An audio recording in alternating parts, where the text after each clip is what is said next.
Welcome to the Inside Silverstone podcast, a business-focused podcast covering all things tech, engineering and innovation.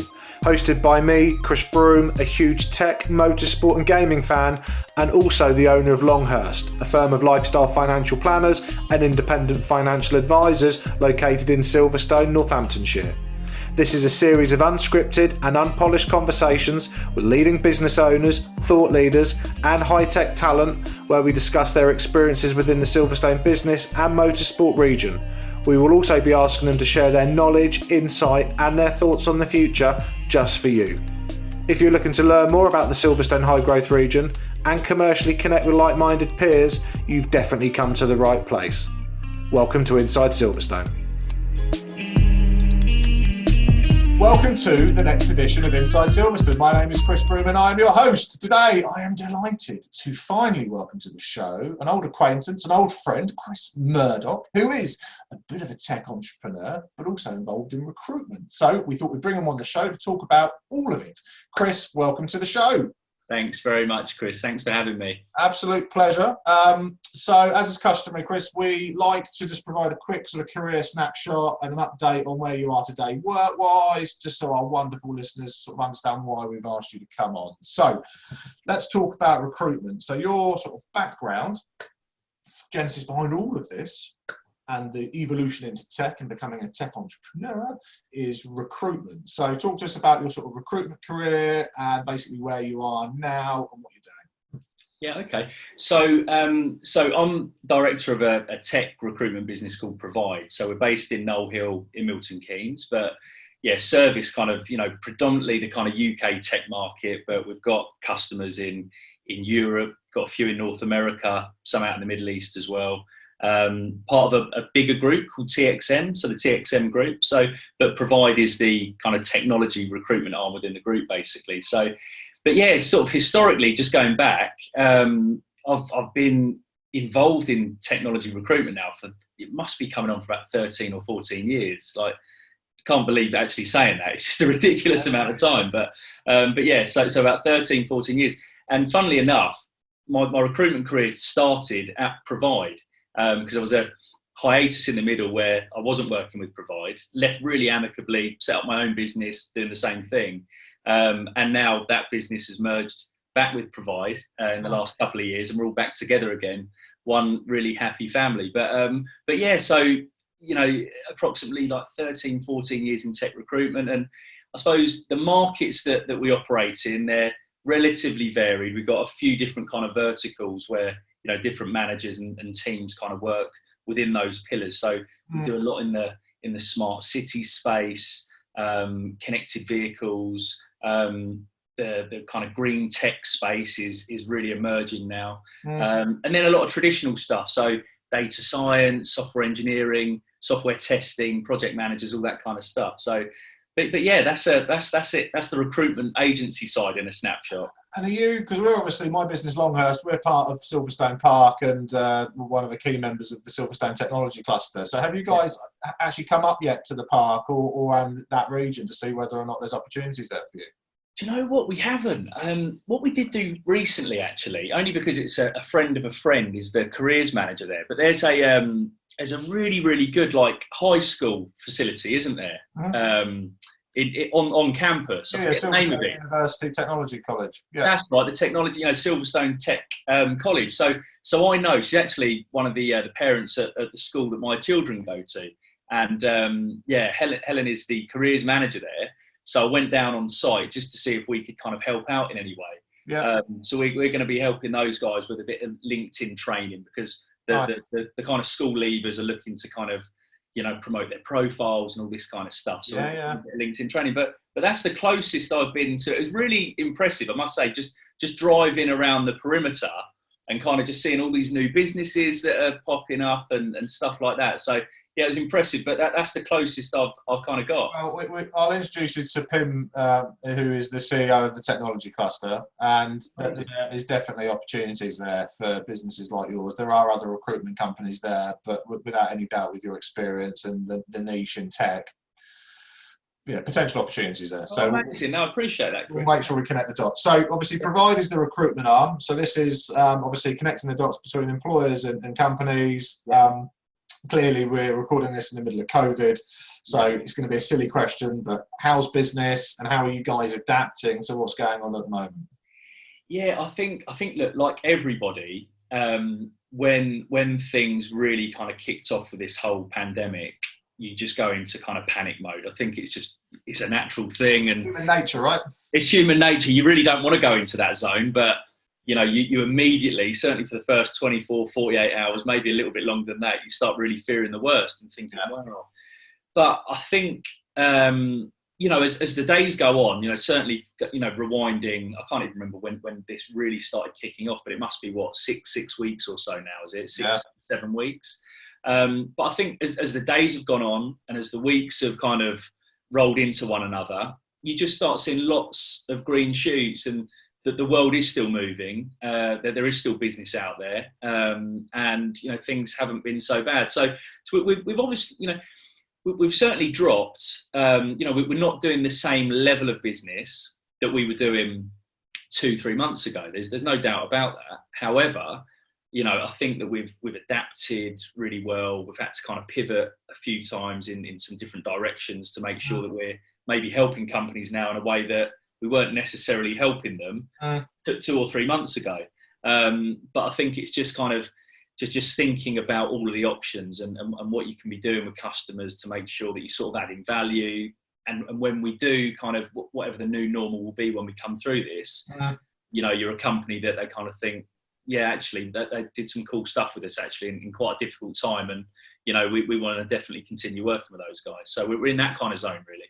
Yeah, all about communication and contact for me, and frequency and sort of sincerity in it. So even if you're just there as a sounding board on the end of the phone for people just to talk about ideas and what's going on and et cetera, you're right. At the back end of this, there'll be individuals and businesses that will be remembered for sort of stepping up and helping their community. So it's good to hear that Provide are doing that as well.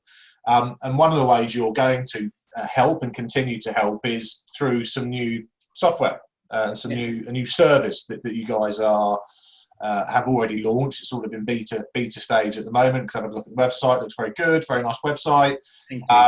Talk to us about Voyse. What is Voyse? And as a business owner myself, why could it help me sort of move my business forward from a recruitment perspective? Yeah, so in its simplest form, Voyse is a recruitment marketing software platform, SaaS platform. So at a really high level, it helps companies attract and engage top tier talent.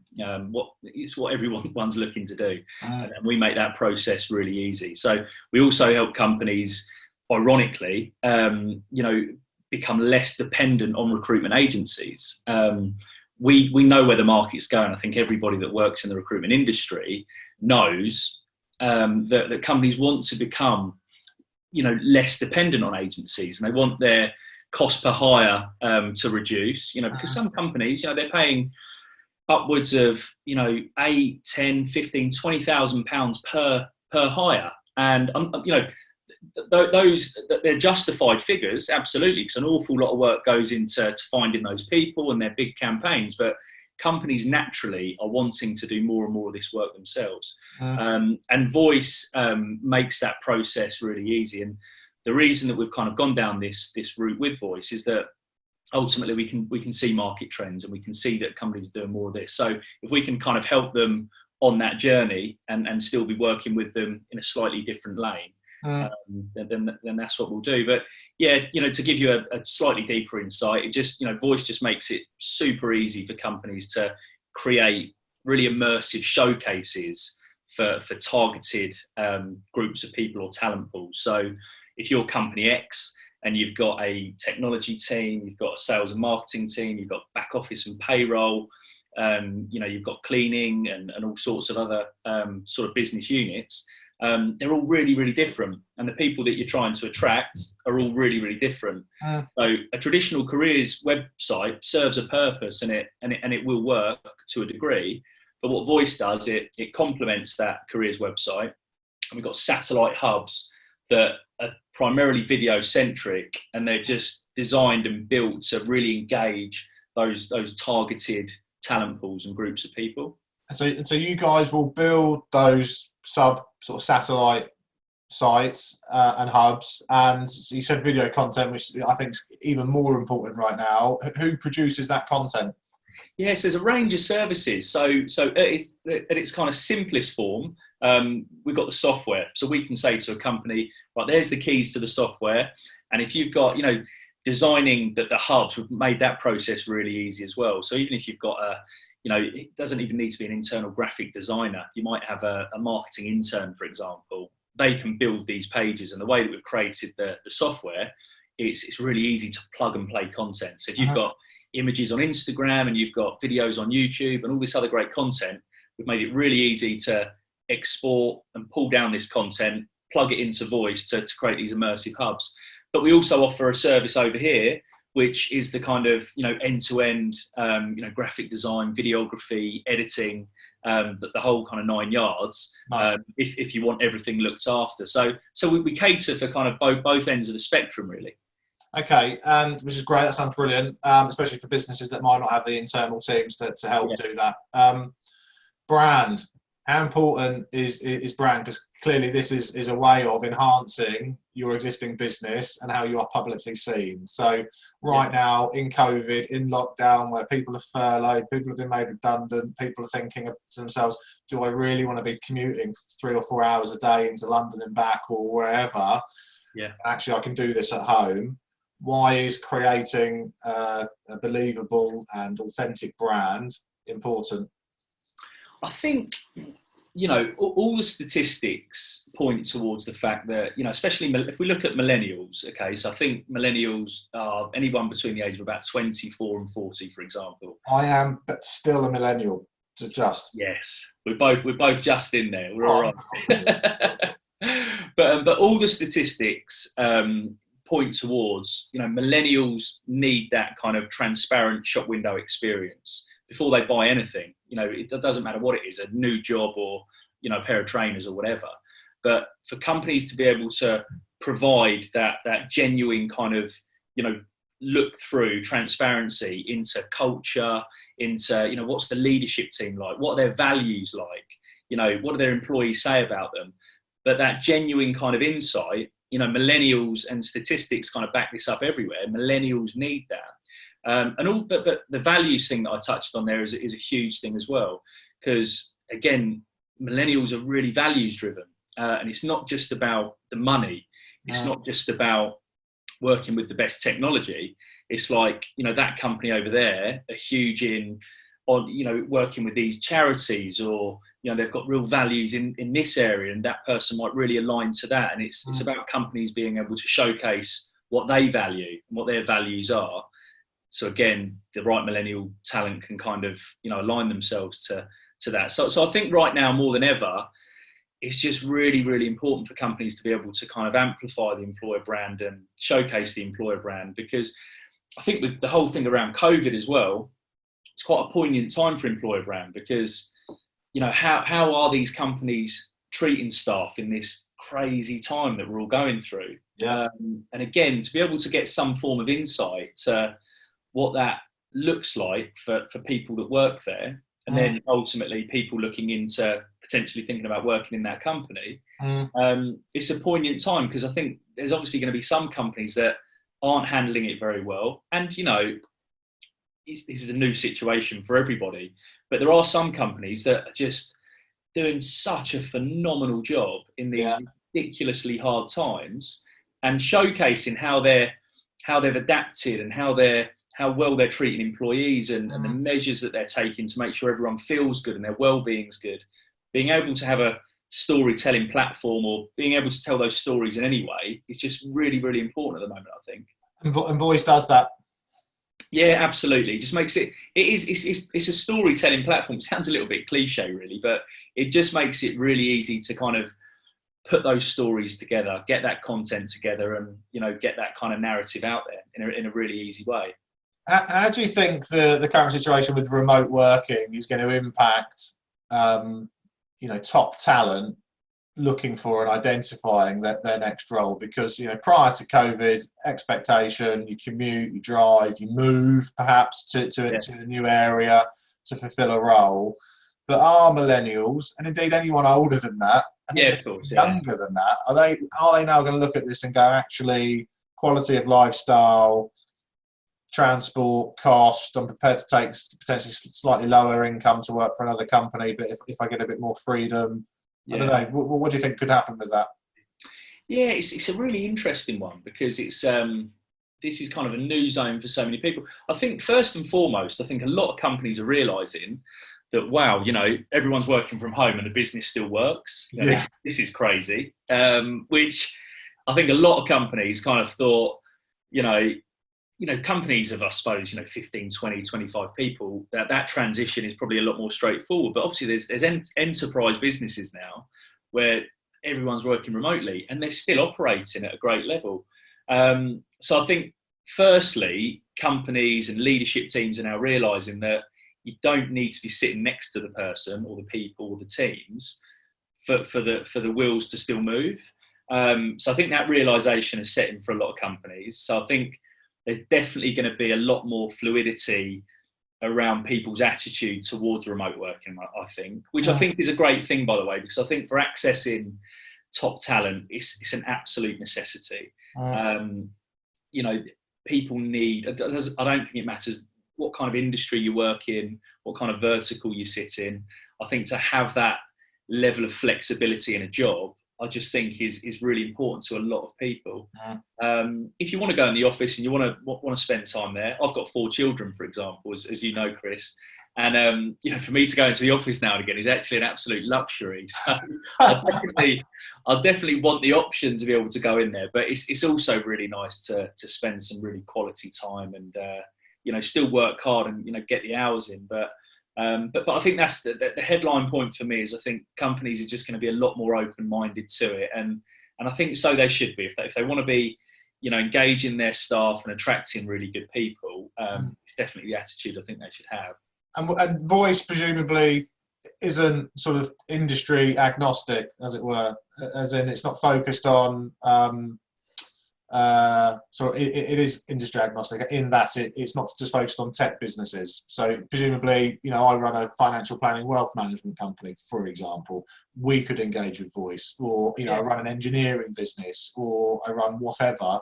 We could potentially engage with Voyse, create these sub hubs, as they were, these satellite hubs, and start attracting and promoting it to pools of talent. Yeah, absolutely. Yeah, to give you an insight, we're working with a global logistics company at the moment, several technology businesses. We're working with an automotive company, a couple of companies in the rail industry. So a real kind of, a real breadth of companies. But yeah, like you rightly kind of highlighted, Chris, it's just companies that are looking to attract great people themselves, less dependency on agencies, and they're really looking to give those people and that talent an insight to their business and do that in a way where they can kind of really communicate and kind of amplify their employer brand. So that kind of, that works for companies. And presumably the talent would then engage directly with the employer, but presumably if the employer wanted provides assistance to help sort of sift through the inquiries and identify and indeed even help interview some of these potential candidates, you can help do that. Yeah. So we offer like hybrid models as well. So there's the models where companies can kind of take Voyse, take the keys to the back end of the system, and they can plug in their own users, plug in their own content, do everything themselves, manage applications and all that stuff. But again, just looking at this kind of spectrum of services, there is absolutely a model where we can set up the showcase hubs, but then take on as little or as much as these companies need us to. So whether that's kind of CV filtration, organising interviews, distributing content in the right places to make sure you're attracting the right people. So absolutely, that hybrid model exists as well. Okay, and so I'm going to make sure that the website links for both Provide and Voyse are in our show notes so that our listeners and people viewing us on YouTube can find you. But how do you just verbally, how do you spell Voyse? Because it's not spelled how you think it is. What is the website? Yeah, VOYSE. So it's voyse.io. Okay, so that's the website. And as I said, we'll make sure we leave links in the show notes. But that's not the only tech business you're involved in personally. So you have also, as a bit of an entrepreneur, several years ago, launched a sports-focused app. So talk to us about Sport Buddy. Yeah, so Sport Buddy's been just a labour of love of mine, really. So it's a concept that I came up with, about 5 years ago, and we started developing the app about 4.5 years ago. And the app's been operational in the Milton Keynes area. We've kept it kind of geographically focused in Milton Keynes to just make sure that we were kind of building the business model, but more importantly, we were kind of focused on one community and really trying to help one community, and nailing that, we know that we can kind of, expand outwards. So it's been great. I've absolutely loved kind of building it with a team of people, and, we're working with some great, gyms and boot camps and fitness studios. And what is the app? Yeah, so it's a Sport Buddy. Basically, it's a sports networking app. So it brings together people that have got like-minded interests in sports and fitness. So, simplest level, if you're looking to, you live in Toaster or, West Milton Keynes, and you're looking for an intermediate tennis partner, within a 1 mile radius or 3 mile radius, or maybe someone that's the member of the same, gym that's got tennis facilities or tennis club, you can find those people and engage with them and chat with them and organise games really easily. Okay. But there's also a marketplace element to it as well. So, if you're looking to join a new gym or a boot camp or a fitness studio, or you're looking to engage with a new personal trainer or a sports coach, there's a marketplace in Sport Buddy where you can find and engage with those people as well. And presumably some sorts of discounts and offers from sports clubs or anything to try and entice people in. Yeah, there's an offers section in it. So yeah, the offers section is basically like a Groupon for sports and fitness. Click in the offers and you can scroll through. So it might be half price on a gym membership, or it might be your first month's free at a tennis club or whatever. But there's some really good offers in there actually. So, director of a recruitment company, building a recruitment type content marketing website called Voyse to help businesses build brand. Running a household of 4 daughters, wife, cat, a dog. That's the hardest one, by the way. And of course, and also got a Sports Buddy app. Obviously, that's a lot going on. So presumably from a Sports Buddy app, have you got any hopes for the future? Because it's obviously focused on Milton Keynes at the moment. Makes completely sense. You need to stress test, try and break it, know that it's not broken. You can then build it. What are your hopes and ambitions for the future for it? Yeah, look, I've got every faith in Sport Buddy. It's been a longer journey, to where we are now than I thought it would be. I thought it'd be nationwide, and I thought we'd be maybe even beyond that by now. And the realisation sets in that, without millions of pounds in like fundraising and in regards to kind of money from investors and being able to pump that into marketing and generating tens, hundreds of thousands of users, it's difficult to scale. But we are at a stage where the team of us that are involved in Sport Buddy still have huge ambitions. So my ambition really is to continue developing the app in the isolated way that we are in Milton Keynes. Hopefully within a year we've got it in a handful of other cities in the UK. And people are using it and benefiting from it. I think ultimately it will be successful if big groups of people in localized areas are kind of using the app to get more fit, meet more people, increase the variety of sports that they're involved in. If people are actually doing that, then that's great. Anything that comes beyond that, brilliant. It'd be great to have something beyond that, but that's the next step really. Yeah, and as you said earlier, you're helping the community, right? So Milton Keynes is your community. That's where you're living and running businesses. So it's the right thing to do. and certainly post-COVID, great opportunity for people to get fitter and more healthier. So we'll definitely make sure there's some links for that website and the app in the show notes as well. So certainly, thanks, Chris. And a lot of those from the Silverstone Technology Cluster, because I know you're listening. Check it out and get fit and get fitter, right? And we can talk about it at the next. Hasn't that gone quickly? So I'm going to sort of start closing this down because you've got to get back to managing four young daughters. So some sort of final questions. So sort of post-COVID, what's the one thing you're looking forward to the most? One thing. Do you know what? I think it's just being able to properly catch up with family and friends. And my mum, she dotes on my daughters, and we see her a lot. Same with Hannah's parents, my in-laws, and then close friends and friends generally. I think that first time that you can just properly catch up, that's what I'm really looking forward to. Excellent. What's beeping? You got something beeping? Yeah, sorry about that. That's all right. I've red button them, not you. Don't worry about that. Okay, good. Okay, so looking forward to seeing family and even your mother-in-law, which is, so. That's how bad it is.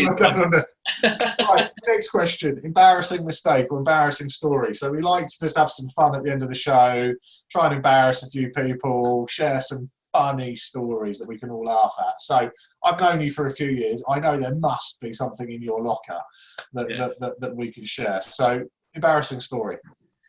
Embarrassing story. Okay, so in this, personal, business, anything, whatever. Okay, well, there was. Okay, so there's a memory that I've got. And this maybe this isn't the best example, but it's the one that I can think of immediately. The one that immediately comes to mind. But I remember when I first got into recruitment. So this, as I say, 13 or 14 years ago, whatever it is. I worked really closely with a guy called Chris Lemon, lovely guy. He was one of the managers, and I was kind of under his wing. He took me to a couple of my first meetings, and I remember going to London with him. It must be my first or second ever meeting, I think, in the professional world, business to business, not really knowing what I was doing, really kind of wet behind the ears to the whole situation. And I just remember when, it was really strange actually, but when we left, I remember Chris shook the guy's hand. And I think we were in like a cafe in London having a coffee, and then we left or whatever. But I remember Chris, I vividly remember it. Chris just shook the guy's hand, and then I went in for the handshake, and the guy completely dismissed me and walks away. And I just remember that, like, 4 seconds that my hand was there for, it felt like about 6 months. It was just, and that's probably my most embarrassing business memory that I've. Oh, but that's a good one, because look, that I'm sure you've never done that to somebody, right? As in, like, you've always. I hope I haven't. I'd like to think that he did it by mistake. I might have done it by mistake. I'm sure I haven't, but no, I definitely haven't. Oh, look, that's just a rite of passage, right? Doing those types of silly little mistakes, and sort of do the handshake and then do the hair and all of that sort of jazz. So good, that's really good. Right, very last question. So we've got students listening to the show, including some from the Silverstone University Technology College, plus others from Spon in Toaster, which we spoke about off air, and some in Northampton. So we like to share nuggets of life advice. And so if we take you back to when you're 18 years old, you're leaving Van Dyke School in Leighton Buzzard, who are our arch enemy, because I was at Cedar School in Leighton Buzzard, so you were our arch enemy. When you were leaving school, what one bit of advice would you give yourself now that you know what you know today? God, that is a really good question. Deserves a really good answer, which isn't immediately coming to me. But I think it's, and it might sound a bit cliche, but it's, just be super ambitious, and don't worry about how over ambitious you think you're being. Anything's possible. I've seen so many different people and worked with so many different people and spoken to so many different people that kind of came from really, really normal backgrounds. They didn't excel at school. They didn't excel at their A-levels. they might have flunked their final year exams. And you speak to them when they're in their mid-20s, late 20s, and they're just doing the most phenomenal things because they just had the self-belief that that's what they wanted to do and they'd find a way to do it. And I think there's this thing that in a lot of schools, and certainly kind of high schools and colleges and stuff, that, if you don't quite get the grades or you don't quite do that well, then there's this automatic glass ceiling of what's going to happen. But I think the advice I'd give to an 18-year-old Chris Murdoch would just be, try your hardest, but genuinely, if you've got your sights set on something, you can absolutely do it and you will do it. But yeah, just make sure you don't put glass ceilings anywhere. You're living proof of that, Chris. You're really ambitious. You're one of the most ambitious and entrepreneurial people I know, which is why I asked you to come on the podcast. And so you're always tinkering. You're coming up with new ideas. Developing apps. You ran a very successful recruitment company and then merged it, as you said, with Provide, and have continued to do good things and are innovating. So you are living by that life lesson. So really, really good. So Chris, we're literally 30 minutes in. Bang on 30 minutes. Isn't that good? So look, thank you so much for coming on the show. For those listening to this, I'll make sure there's links in the show notes for Voyse, so you can find this phenomenal digital platform to promote your business and build better brand. Provide, which is the recruitment company. So for those involved in sort of tech, whether you're an individual or a business, if you want to obviously connect with Provide to basically find your next candidate or your next role, they are the people to talk to. And for all of us trying to get fitter, and also to make new connections, which is never a bad thing. You've got to check out Sport Buddy. So we will we'll include that in the links as well. So Chris, I'm going to let you get back to your 4 daughters, your cat, your dog, your missus, and the business. And thank you again for coming on the show, and keep safe. No, real pleasure. Thanks for having me. Cheers, Chris. Cheers. Bye. The Inside Silverstone podcast is produced by the team at Longhurst for the benefit of those with a passion for all things tech, engineering and innovation. For more information, please visit longhurst.co.uk/Inside Silverstone, whilst also remembering to give us a 5 out of 5 star rating on iTunes. Please note that neither Chris Broome or Longhurst work for Silverstone Park, Silverstone Circuit or Silverstone Technology Cluster.